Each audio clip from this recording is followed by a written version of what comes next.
కొడాలి నాని గుడివాడలో 4 సార్లు అనుకుంటా ఎమ్మెల్యేగా గెలిచి గుడివాడ నియోజకవర్గాన్ని ఎలా నాశనం చేశాడో గుడివాడ ప్రజానికానికి రాష్ట్రానికి తెలుసు. ఒక్క పని చేసిన పాపన పోల, రోడ్ల గుంతల మయం, బస్ స్టాండ్ అయితే అధ్వానం. గుడివాడ నియోజకవర్గాన్ని అబద్ధాలు చెబుతూ కళ్ళబొల్లి మాటలు చెబుతూ గుడివాడ ప్రజల్ని నట్టెట ముంచి రాజకీయంగా ఎదిగి ఆ రాజకీయాన్ని అధికారాన్ని అడ్డం పెట్టుకుని వేల కోట్లు సంపాదించుకున్నాడు తప్ప 4 సార్లు ఎమ్మెల్యే చేసిన ఒక గుంట పూడ్చిన పాపాన పోల. అంతటి దుర్మార్గపు ఎమ్మెల్యేని రాష్ట్రంలో కానీ దేశంలో కానీ ఎక్కడ ఎవరు చూసి ఉండరు. అబద్ధాల పునాదుల మీదే 4 సార్లు ఎమ్మెల్యే గెలిచాడు. అవే అబద్ధాలను పెట్టుకుని కాలం వెలబుచ్చాడు తప్ప ఒక్క పని చేయలేకపోయాడు. గుడివాడకి 20 సంవత్సరాలు ఎమ్మెల్యేగా చేస్తే ఎన్ని పనులు చేయవచ్చో తొలిసారి ఎమ్మెల్యేగా గెలిచిన 2 సంవత్సరాల కాలంలో పని చేసి చూపించిన వెనుగండ్ల రాము ఉదాహరణ. 20 సంవత్సరాలు ఎమ్మెల్యేగా పనిచేసి ఒక్క పని చేయలేని చవట కొడాలి నానిని నిలువరించి 2024 ఎన్నికల్లో ఘన విజయం సాధించిన వెనుగండ్ల రాము ఎన్ని పనులు చేశాడో ఆ నియోజకవర్గానికి నియోజకవర్గ ప్రజలు మొత్తం చూస్తూనే ఉన్నారు. 2 ఏళ్ల పరిపాలన, సుపరిపాలన, కూటమి ప్రభుత్వం తీసుకొస్తున్న కార్యక్రమాలు, చేస్తున్న సంక్షేమ కార్యక్రమాలు, అభివృద్ధి కార్యక్రమాలు చెప్పడానికి నిన్న గుడివాడలో తెలుగుదేశం పార్టీ నాయకులు, కార్యకర్తలు గుడివాడలో ర్యాలీ చేపట్టారు. చవట ఎమ్మెల్యేగా పేరు పొందిన కొడాలి నాని ఏమీ చేయకపోగా ప్రజలు నాకు వెన్నుపోటు పొడిచారంటూ పోటీగా ర్యాలీ మొదలుపెట్టాడు. కొంతమంది పేటీఎం గాళ్ళని వేసుకుని అసమర్థపు రాజకీయం చేసి అసమర్థుడిగా ముద్ర వేయించుకుని రాష్ట్ర వ్యాప్తంగా బూతుల సన్నాసిని తిట్టించుకుని సిగ్గు లేకుండా నిన్న మొదలుపెట్టాడు. మళ్ళీ పోను తానేమైనా గుడివాడ వచ్చి ప్రజల పక్కన నుంచుని మాట్లాడుతున్నాడంటే లేదు, ఎక్కడో దాక్కుని కలుగుల ఎలుకలాగా ఇక్కడ స్థానికంగా ఉన్న పేటీఎం గాళ్ళని రెచ్చగొట్టడం. ఏం ఓడబెరికావని, ఏం సాధించావని, గుడివాడకి ఏం చేశావని చెప్పి నువ్వు ఆ ప్రయత్నం చేశావో గుడివాడ వచ్చి లెంపలు వేసుకుని గుంజీలు తీసి గుడివాడ ప్రజలకు చెప్పాలి నాని అని నిలదీస్తున్నారు. గుడివాడ ప్రజలు ఒక సీన్ క్రియేట్ చేయటం, తద్వారా గొడవలు అయితే ఆ గొడవల్లో నుంచి మళ్ళీ రాజకీయ లబ్ధి పొందుదామనుకునే దుర్మార్గుడు కొడాలి నాని. అక్కడ ప్రజలు మొత్తుకుంటున్నారు, గుద్దితే అరగుద్దు వేస్ట్ అంటూ మాట్లాడుతున్నారు. వాళ్ళు ఎక్కడ గుద్దితే ఏమవుద్దో అన్న ఉద్దేశంతో ఆ గుడివాడ రావడం మానేశాడు కొడాలి నాని. ఎర్రమట్టి దొంగతనం కేసులో తన సొంత కార్యకర్తలను ఇరికించి వాళ్ళ జీవితాలను నాశనం చేసిన ఆ చవట నానేకి ఇంకా మద్దతు ఇవ్వడం తెలుపుతున్నాడంటే వాళ్ళు ఎంతటాళ్ళో, ఎంత పనికి మాలిన వాళ్ళో అర్థమవుతా ఉంది. గుడివాడ మార్పు తెలుగుదేశం పార్టీతోనే సాధ్యమవుతుంది. గుడివాడ అభివృద్ధి తెలుగుదేశం పార్టీతోనే సాధ్యమవుతుంది. రైల్వే ఫ్లైఓవర్లు వచ్చిన, గుడివాడ బస్టాండ్ ఆధునీకరించబడుతున్న, సిమెంట్ రోడ్లు వేసుకున్న, తార్ రోడ్లు వేసుకున్న, కాలువలు బాగు చేసుకున్న, చేప రొయ్యల రైతులకి కరెంటు ఛార్జీలు తగ్గించుకున్న, పట్టిసీమ ద్వారా నీళ్లు తెచ్చుకున్న ఒక్క టీడీపీతోనే సాధ్యమవుతుంది. నియోజకవర్గ ప్రజలకు అవగతమైంది. ఇంకా ముసుగులో ఉన్న ఆ కొద్ది మంది కూడా తెలుసుకుంటే మీ జీవితాలు, మీ కుటుంబాలు అభివృద్ధి చెందుతాయి, బాగుపడతాయి. గుడివాడ అభివృద్ధి చెందుతుంది. సన్నాసుల మాటలు విని రోడ్డెక్కితే మీ కడుపులే మాడతాయి, మీ బ్రతుకులే చిత్రమవుతాయి.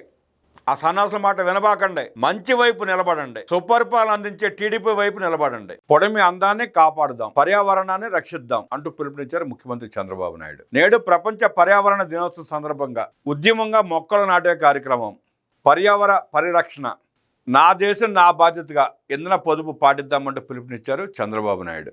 మారుతున్న ప్రపంచం, పెరుగుతున్న వాహన వినియోగంతో పర్యావరణానికి తీవ్ర ముప్పు వాటిల్లుతోంది. సాంకేతికంగా పురోభివృద్ధి చెందుతున్న నేటి ప్రపంచంలో పర్యావరణ కాలుష్యం పెనుభూతంగా మారుతోంది. కర్బన కాలుష్యంతో అంతు చిక్కని వ్యాధులు ప్రపంచాన్ని పట్టి పీడిస్తున్నాయి. ఈ నేపథ్యంలో ప్రతి ఒక్కరూ విధిగా పర్యావరణంపై అవగాహన ఉండాలనే ఉద్దేశంతో 1972లో జరిగిన యునైటెడ్ నేషన్స్ కాన్ఫరెన్స్ లో ప్రపంచ పర్యావరణ దినోత్సవం జరపాలని నిర్ణయించారు. 1974 నుంచి విధిగా ప్రతి ఏడాది జూన్ 5న ప్రపంచ పర్యావరణ దినోత్సవం జరుపుకోవడం ఆనవాయితీగా వస్తోంది. ప్రపంచం నేడు వాతావరణ మార్పులు, పెరుగుతున్న కాలుష్యం, తగ్గుతున్న పచ్చదనం వంటి అనేక సవాళ్లను ఎదుర్కొంటోంది. పర్యావరణం కాపాడుకోవడం ప్రభుత్వాల బాధ్యత మాత్రమే కాదు, ఇందులో ప్రజలు కూడా భాగస్వాములు కావాలనే ఆలోచనతో తెలుగుదేశం పార్టీ సైకిల్ యాత్ర కార్యక్రమానికి శ్రీకారం చుట్టింది. చిన్న ప్రయత్నాలే పెద్ద మార్పులకు నాంది పలుకుతాయని భావించి ప్రతి ఒక్కరూ విధిగా సైకిల్పై తమ రోజువారీ కార్యక్రమాలు చేసుకోవాలని పార్టీ భావించడం పర్యావరణ పరిరక్షణ పట్ల బాధ్యతను తెలియజేస్తోంది. ఈ మేరకు విశాఖపట్నంలో ముఖ్యమంత్రి నారా చంద్రబాబు నాయుడు గారు స్వయంగా సైకిల్ తొక్కి పార్టీ నాయకులకు పర్యావరణ పరిరక్షణ పట్ల మార్గనిర్దేశనం చేశారు. పశ్చిమాసియా దేశాల యుద్ధ పుణ్యమా అని ప్రపంచ దేశాలతో పాటు మన దేశం కూడా తీవ్ర ఇంధన సంక్షోభంలోకి వెళ్ళింది. బ్యారెల్ ముడి చమురు ధర సెంచరీ దాటి $110కు చేరింది. ఈ నేపథ్యంలో ప్రధాని మోదీ నా దేశం నా బాధ్యత అనే సందేశం ఇచ్చారు. ప్రతి ఒక్కరూ విధిగా ఇంధన పొదుపు చర్యలు పాటించాలని పిలుపునిచ్చారు. ప్రధాని పిలుపు మేరకు అనేక రాష్ట్రాలు ఇంధన పొదుపు చర్యలు పాటిస్తున్నాయి. మన రాష్ట్రం ఈ విషయంలో మరో ముందడుగు వేసి ప్రతి శుక్రవారం నో వెహికల్ డేను ప్రకటించింది. ఈవీ వాహనాల వినియోగం అవగాహన కల్పిస్తోంది. పొదుపు చర్యల్లో భాగంగానే ఎంతో వేడుకగా నిర్వహించాల్సిన మహా పండుగ మహానాడు కార్యక్రమాన్ని ఈసారి హైబ్రిడ్ విధానంలో జరిపి అనేక పార్టీలకు ఆదర్శంగా నిలిచారు. పర్యావరణ పరిరక్షణలో తమ బాధ్యతను తెలియజేశారు. పర్యావరణానికి మేలు చేకూర్చే హరిత ఇంధనాలపై ప్రభుత్వం దృష్టి సారించి అనేక ప్రాజెక్టులకు శ్రీకారం చుట్టింది. ఈ రంగంలో సుమారు 10 లక్షల కోట్ల రూపాయలకు పైగా పెట్టుబడులు లక్ష్యంగా పనిచేస్తోంది. అడవులు పర్యావరణానికి ఊపిరితిత్తులు. మనం లేకుంటే అడవులు ఉండొచ్చు, కానీ అవి లేకుంటే మన మనుగడే ప్రశ్నార్థకమే. ప్రతి ఒక్కరూ విధిగా అడవులతో పాటుగా వన్యప్రాణులు పర్యావరణం రక్షించుకోవాలని ముఖ్యమంత్రి చంద్రబాబు నాయుడు తన బాధ్యతను గుర్తు చేస్తుంటారు. 2047 నాటికి రాష్ట్రంలో 50% గ్రీన్ కవర్ సాధించాలని కూటమి ప్రభుత్వం లక్ష్యంగా పెట్టుకుంది. 32.60 లక్షల ఎకరాల్లో మొక్కలు నాటాలని సంకల్పించారు. మధ్యంతర లక్ష్యంగా 2030 నాటికి 37% గ్రీన్ కవర్ సాధించాలని సంకల్పించారు. ఇందులో భాగంగానే సుమారు 2.5 కోట్ల విత్తన గోళీలను సిద్ధం చేసి డ్రోన్స్, హెలికాప్టర్ సహాయంతో అడవుల్లో వేయనున్నారు. దేశంలో ఏ రాష్ట్రానికి లేని సముద్ర తీరం మన సొంతం. తీరం వెంబడి మొక్కలు నాటి పర్యావరణ పరిరక్షణతో పాటు విపత్తుల నుంచి సముద్ర తీర ప్రాంతాలను రక్షించాలని ప్రభుత్వం నిర్ణయించింది. తీర ప్రాంతం వెంబడి 5 కిలోమీటర్ల వెడల్పుతో గ్రీన్ బెల్ట్ ఏర్పాటు చేయడానికి ప్రభుత్వం ప్రణాళికలు సిద్ధం చేసింది. ఏపీని మడ అడవుల సంరక్షణలో రోల్ మోడల్గా తీర్చిదిద్ది మిష్టి పథకం కింద అడవుల శాతాన్ని పెంచుతున్నారు. 2026-27 బడ్జెట్లో అటవీ, పర్యావరణ, సైన్స్ అండ్ టెక్నాలజీ శాఖకు 713 కోట్ల రూపాయలు కేటాయించి పర్యావరణ పరిరక్షణలో తమ బాధ్యతను ప్రభుత్వం ప్రదర్శించింది. ఏకో టూరిజాన్ని అభివృద్ధి చేస్తూ గిరిజన యువతకు ఉపాధి కల్పిస్తున్నారు. జూ పార్కుల నిర్వహణకు నిధులు కేటాయించి మూగ జీవులను సంరక్షిస్తున్నారు. మానవ వన్యప్రాణి సంఘర్షణను తగ్గించి వన్యప్రాణుల సంరక్షణను బలోపేతం చేయడానికి హనుమాన్ ప్రాజెక్టు ప్రారంభించారు. పర్యావరణ వ్యవస్థలను చేరబట్టేలా జగన్మోహన్ రెడ్డి 5 ఏళ్ల పాలన సాగింది. ల్యాండ్ నుంచి శాండ్ వరకు అక్రమంగా దోచుకున్నాడు. అడవులు, ఖనిజ సంపదను చెరపట్టి పర్యావరణ వ్యవస్థలను విచ్ఛిన్నం చేశాడు.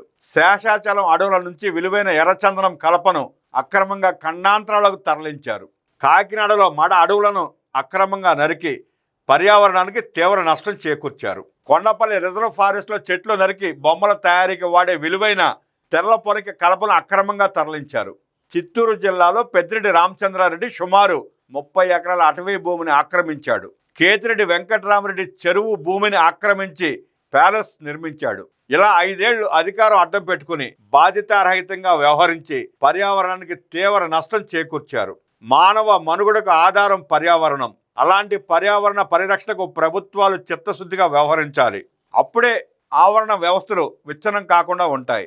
తద్వారా జీవ వైవిధ్యం మెరుగుపడి జీవుల మనుగడ ప్రశాంతంగా ఉంటుంది. సాంకేతికంగా అభివృద్ధి చెందుతున్న నేటి ప్రపంచంలో పర్యావరణ పరిరక్షణ అందరి బాధ్యతని ప్రభుత్వాలు గుర్తు చేయాలి. పౌరులు అందుకు అనుగుణంగా మెలిగి పర్యావరణ పరిరక్షణలో నేను సైతం అంటూ ముందుకు రావాలి అంటూ పిలుపునిచ్చారు ముఖ్యమంత్రి నారా చంద్రబాబు నాయుడు.